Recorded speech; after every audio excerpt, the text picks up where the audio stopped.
Hey, it's Wendy. Ooh, it is Tuesday, March 10th, 2020, 2nd Chronicles 14. So, King Abijah died, and Asa his son became king, and he did right in the eyes of the Lord, which is amazing because after King David, not a lot of the kings did what was right. Okay. So it says they had peace and prosperity for 10 years. But then, of course, an Ethiopian named Zerah went up against Asa, and he cried unto the Lord, and God smote the Ethiopians. Okay. Acts chapter 28. So, New Testament.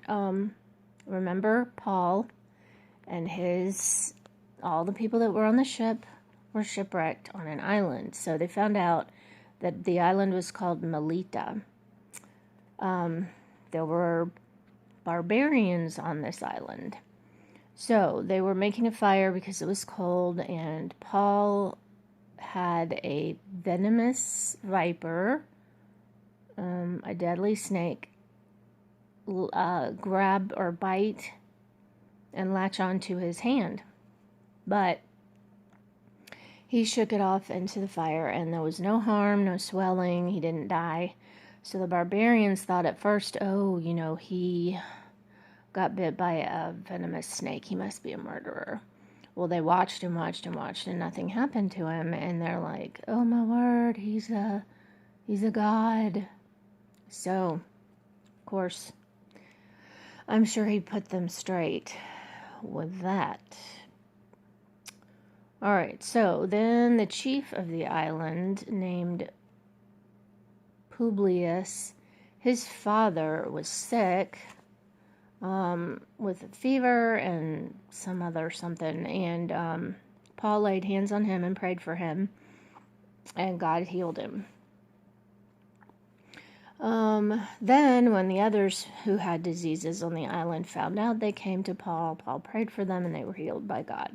So after 3 months of staying there, they sailed in a ship of Alexandria to Rome. And Paul was kept there for 2 more years, but he was allowed to have his own house and share the gospel. So, that was interesting to me. They gave him a little freedom, but he was still, from what I can tell, he was still, not free.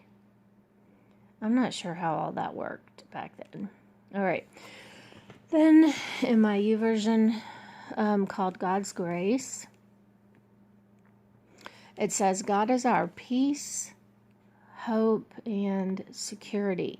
So if we're looking for those things, or really for anything from anyone or anything else other than God, we will be disappointed, because only God can give us true life, basically. All right, and then Romans 5:5 says, and hope maketh not ashamed, because the love of God is shed abroad in our hearts by the Holy Ghost, which is given unto us. And I thought that was encouraging. So it's Tuesday, March 10th. So it's been raining a little bit this morning. It's supposed to get up in the 70s later in the week. Finally. Yes, we're hoping and praying for spring. So shoot me your prayer requests. Love you guys. Talk to you tomorrow.